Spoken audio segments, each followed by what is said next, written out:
Buenas noches, ¿cómo están? A4, B5, hundido.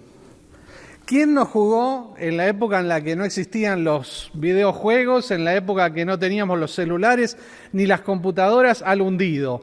Algo que no podía faltar, ¿no? Era una hojita cuadriculada, uno ponía columnas por un lado, como lo que son las hojas de cálculo de ahora, letras, números, y armaba su flota colocando cada uno de sus barquitos, los más largos, los más chiquitos, y trataba de hundir al barco del otro. Pero no es de eso de lo que quiero hablar en esta noche. Así que, queridos hermanos, si estamos transitando una situación en la cual nos estamos hundiendo, traigo un buen mensaje, una buena noticia. Dios está ahí para darnos la mano y levantarnos. Que Dios les bendiga. Quería compartir con ustedes un pasaje que en realidad engloba a tres situaciones en la cual Jesús está inmerso, en la cual Jesús interviene de la misma manera que interviene aún hoy día y puede intervenir en cada una de nuestras vidas. El Evangelio de Mateo, en el capítulo 14, viene relatando una serie de hechos que se relacionan con Juan el Bautista y la muerte a manos de Herodes Antipas. Y dice que los discípulos de Juan el Bautista lo enterraron y vinieron y le contaron a Jesús. Obviamente Jesús era familiar, era primo segundo de Juan el Bautista, pero más allá de eso, Juan el Bautista había sido aquel que clama en el desierto, aquel que venía a presentar al Mesías, al Salvador, al que venía a presentar a Jesús. Entonces había una relación entre Juan y Jesús bastante profunda, y cuando le confirman que Juan el Bautista había muerto, cuenta que le dieron las buenas nuevas a Jesús y oyéndolo Jesús se apartó de allí en una barca a un lugar desierto y apartado. Seguramente se fue a pensar en todo ese tiempo que había vivido con Juan el Bautista. Y dice que cuando la gente lo oyó, le siguió a pie desde las ciudades, y saliendo Jesús, vio una gran multitud y tuvo compasión de ellos, y sanó a los que de ellos estaban enfermos. Y cuando anochecía, se acercaron a él sus discípulos diciendo: el lugar es desierto y la hora ya pasada, despida a la multitud para que vayan por las aldeas y compren de comer. El mismo relato está en Mateo 14, también está en Marcos, está en Juan, incluso hasta dice que Jesús, sabiendo lo que iba a hacer, interpela a Felipe, le dice: ¿y de dónde vamos a sacar para comer? Porque ni con 200 denarios le vamos a poder dar de comer a tanta gente. Pero Jesús sabía lo que pasaba, ¿no? Y les dijo: no tienen necesidad de irse. ¿Por qué se va a ir la gente? Denle ustedes de comer, dadles vosotros de comer. Y ellos dijeron: no tenemos aquí sino 5 panes y 2 peces. Y él le dijo: traédmelos acá. Entonces mandó a la gente a recostarse sobre la hierba, y tomando los 5 panes y los 2 peces, y levantando los ojos al cielo, bendijo y partió y dio los panes a los discípulos, y a los discípulos a la multitud, y comieron todos y se saciaron, y recogieron lo que sobró de los pedazos, 12 cestas llenas. Y los que comieron fueron como 5.000 hombres, sin contar las mujeres y los niños. Una necesidad que pasaba por lo fisiológico, el tener el pan de cada día, el pan para poder estar en ese momento junto a Jesús. Y quizás estamos atravesando una situación económica hoy, quizás tu negocio no esté yendo bien, quizás en tu trabajo haya problemas. En esta pandemia muchos han atravesado dificultades económicas. Sin embargo, Jesús hace que de lo poco que tenían los discípulos se multiplique. Y no solamente se multiplique, así como el aceite que dejó de salir cuando ya todas las vasijas estuvieron llenas, sino que hasta sobró. Y dice la Biblia que comieron más de 5.000 hombres, sin contar las mujeres y niños, y recogieron 12 cestas llenas. Y ahí el primer milagro de Jesús, que interviene en una situación de necesidad, que tenía que pasar por el comer, no por el vestir, pero sí por el comer, por la subsistencia. Y dice que enseguida Jesús hizo a sus discípulos entrar en la barca e ir delante de él a la otra ribera. Juan dice que en realidad él se fue y los discípulos lo dejaron y se fueron. Pero bueno, tanto Marcos como Mateo dice que Jesús hizo a sus discípulos entrar en la barca e ir delante de él a la otra ribera, entre tanto que él estaba despidiendo a la multitud. Y despedida la multitud, subió al monte a orar aparte. Y cuando llegó la noche, estaba allí solo. Y ya la barca estaba en medio del mar, azotada por las olas, porque el viento era contrario. Y dice que a la cuarta vigilia de la noche Jesús vino a ellos andando sobre el mar. Y los discípulos, viéndole andar sobre el mar, se turbaron diciendo: ¡un fantasma! Y dieron voces de miedo. Pero enseguida Jesús les habló diciendo: y hoy te dice a vos, tened ánimo, yo soy, no temáis. Hoy Dios te dice: soy yo, tené ánimo y no tengas temor. El mar de Galilea, que en realidad es un lago, también llamado mar de Kineret, mar de Genesaret por la región noroccidental, que es una llanura que después hacia ahí van, o mar de Tiberias o Tiberíades, que es la ciudad más importante que había en aquel momento, o mar de Galilea por la región, ¿no?, de Galilea. Es un lago. Si ustedes se fijan, es hermoso el atardecer. Cuando estuvimos con el pastor Juan, nos tocó navegar, pero en una situación en la cual no había mucho sol, pero tampoco llovía, no había una tempestad. Pero por lo general el atardecer del día anterior y todos los atardeceres que pudimos estar allí, es un hermoso atardecer calmo sobre el agua, ¿no? Fíjense estas imágenes. Qué lindo sería estar hoy en un botecito ahí yendo como hicieron los discípulos, ¿no? Dice que estaba ya cayendo la noche y empezaron los discípulos a ir. No es que atravesaron el lago de lado a lado, ni de arriba a abajo, sino que estaban evitando toda una curva que da el lago ahí y tenían que ir desde el lugar donde estaban hacia el norte.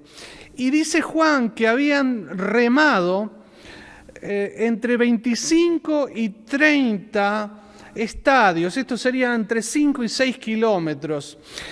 Y cuando empezó a azotar, yo que digo, hay una forma de hablar de los argentinos que es remando en dulce leche. Y cuando empezó el viento a arreciar, los discípulos remaban y no avanzaban. Y no estaban cerca de la costa porque ya habían hecho 5 o 6 kilómetros, estaban lejos. Una vez, hace mucho tiempo, Aarón todavía era chiquito y Boris todavía no había nacido, viajamos a Colonia del Sacramento, en Uruguay, acá enfrente nomás, del otro lado del charco. Y la navegación fue hermosa, el día fue hermoso, pasamos un día en la playa. Cuando salimos desde Colonia en el viaje de regreso, el río estaba calmo, el sol estaba hermoso, pero sin embargo en la mitad del camino empezó a venir una tempestad. Y ustedes saben que el río de la Plata en realidad no es muy profundo, no tiene mucha profundidad. En cambio, el mar de Galilea tiene mínimo, saliendo un poquito de la costa, 25, 30 metros y en los lugares más profundos hasta 60 metros de profundidad. Pero íbamos en esa enorme embarcación, no en el barquito, en la barcaza en la cual estaban los discípulos, y se levantó una tempestad, una sudestada, y el enorme buquebús en el que veníamos empezó a ir para arriba y para abajo, para arriba y para abajo. Empezaron a pegar las olas de costado, empezaron a sonar las alarmas de los autos porque la vibración y el movimiento que había hacía que las barcas, que la barcaza que llevaba a los autos empezara a desestabilizarse. Y en una filmación que tengo veíamos como Buenos Aires a lo lejos, en la oscuridad, subía y bajaba, subía y bajaba. Pero estábamos en una embarcación inmensa, gracias a Dios llegamos esa noche y dijimos, bueno, la próxima vemos cómo vamos. Pero los discípulos estaban remando y habían dejado a Jesús. Y cuenta Jesús que estaba orando en el monte, que era la cuarta vigilia. Las vigilias eran de 3 horas, ¿no? La primera de 6 a 9, de 9 a 12. Más o menos la cuarta vigilia sería alrededor de las 5 o 6 de la mañana cuando Jesús se les aparece. O sea, no es que estuvieron un ratito. Una vez lee y se cree que la situación dramática es un ratito. No. Deben haber estado horas sin saber a dónde iban porque en el medio de la tormenta habían hasta perdido el rumbo. Y dice que Jesús vino a ellos andando sobre el mar y los discípulos viéndole andar sobre el mar se turbaron diciendo un fantasma y dieron voces de miedo. Pero enseguida Jesús les habló diciendo tened ánimo, yo soy, no temáis. Los propios discípulos que sabían que podía hacer milagros, venía de hacer un enorme milagro, dándole de comer a más de 5.000 hombres, mujeres y niños. Y él mismo los había enviado al otro lado de la costa. Y aún así no lo reconocen. Dice, es un fantasma. Entonces Pedro le respondió y dijo, Señor, si eres tú, manda que yo vaya sobre las aguas. Y él le dijo, ven. Y descendiendo Pedro de la barca andaba sobre las aguas para ir a Jesús. Pero al ver el fuerte viento tuvo miedo y comenzando a hundirse dio voces diciendo, Señor, sálvame. Y al momento Jesús extendiendo la mano asió de él y le dijo, hombre de poca fe, ¿por qué dudaste? Y cuando ellos subieron en la barca se calmó el viento. Entonces los que estaban en la barca vinieron y le adoraron diciendo, verdaderamente eres Hijo de Dios. Antes Jesús había solucionado un tema que tenía que ver con el alimento. Ahora Jesús está solucionando un tema que tenía que ver con el estado de ánimo porque tenían pánico, que tenía que ver con una situación de vida o muerte porque la tormenta los podía matar y Jesús apareció. Aún así no lo reconocieron. Algunos pueden decir, bueno, siempre este Pedro, hombre de poca fe. Pero ¿saben qué? Eran 12 y el único que se animó a dar un paso en el agua fue Pedro. Los otros 11 se quedaron en su comodidad o en su pánico o en su miedo y dijeron, bueno, que vaya él, si él no se hunde, veremos. Pero Pedro confió y dio el paso. ¿Que tuvo dudas? Sí, nuestra fe. ¿Cuántas veces dudamos? Y a veces atravesamos tempestades y vemos y sabemos que Dios puede acompañarnos en esta tempestad.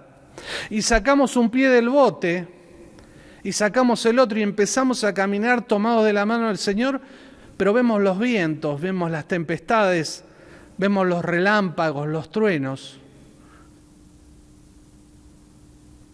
y nos empezamos a hundir. Y hundido, el Señor viene, toma la mano y lo saca a Pedro. Y ahí comprenden que no solamente Jesús hacía milagros que tenían que ver con multiplicar panes, sino que Jesús, cuando ellos tenían el mayor de los pánicos, vino a rescatarlos. Que Jesús, cuando se estaba hundiendo en el agua, haciendo lo sobrenatural, también lo rescató.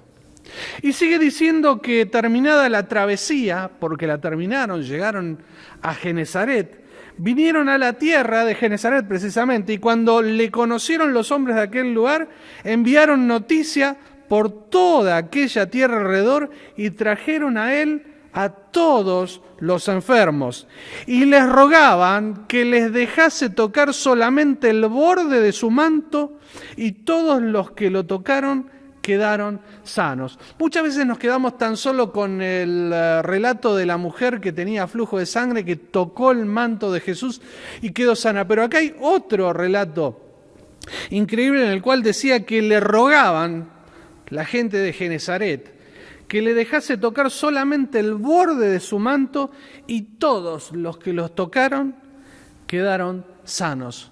Un milagro de sanidad. Y yo no sé en esta noche si estás atravesando una dificultad económica que te está hundiendo y te está causando angustia. Yo no sé si estás atravesando una situación de vida psicológica o una situación de vida o muerte en la cual el Señor se te está acercando, o si estás atravesando una enfermedad, pero el Señor no quiere que, como en ese jueguito, canten hundido, porque el diablo va a querer que vos no confíes en Él. El diablo va a querer que nosotros miremos la tormenta, pero Jesús se acerca y te dice: hombre de poca fe, vení, dame la mano, y nos saca. Yo no sé cuál es tu necesidad en esta noche, pero muchos de nosotros hemos atravesado esos mares, esas tempestades, y sabemos que Dios tiene el poder para salvarnos, para sanarnos y para hacer milagros. Aun cuando nosotros creamos que eso es imposible, Él es un Dios de los imposibles. Y en esta noche quisiera terminar este breve tiempo, orando, encomendando la vida de cada uno de nosotros para que el Señor nos guíe y nos acompañe y haga los milagros que tenga que hacer, pero también para que nosotros abramos nuestros ojos, no veamos fantasmas, que veamos la otra orilla, que veamos que podemos llegar hasta la otra orilla, que podemos atravesar esta tormenta, porque el Señor nos está acompañando. Oramos. Te damos gracias, Señor, por esta noche que podemos compartir como iglesia. Señor, te damos gracias por cada uno de los hermanos que están conectados. Señor, yo no conozco ni sé la dificultad que cada uno de ellos está pasando. Señor, vos conocés la mía, conocés la de nuestra familia, las dificultades que estamos atravesando. Y te pido por cada uno de ellos, también por los que están reunidos presencialmente en el templo, allí en Saavedra, Señor, te pido que le estés bendiciendo. Señor, te pedimos que estés manifestándote, así como lo hiciste, multiplicando esos panes y peces, así como lo hiciste apareciendo de la nada en el medio de una tormenta, en el medio de la oscuridad, así como lo hiciste cuando dejaste que la gente enferma tocara tu manto, Señor. Te pedimos que distribuyas tu sanidad, que repartas tu bendición, Señor, entre cada uno de nosotros. Gracias, Señor, porque aun cuando tenemos poca fe, como Pedro, aun cuando quizás no nos animamos ni siquiera a salir de la barca, o si sacamos un pie nos hundimos, gracias porque aún así, dándonos cuenta que somos hombres de poca fe, vos nos amás, nos cuidás y nos acompañás. Gracias, Señor, por todas las bendiciones que no vemos, pero recibimos. Y ahora, Señor, te pido que nos bendigan y nos acompañes en esta noche. En el nombre de Cristo Jesús. Amén.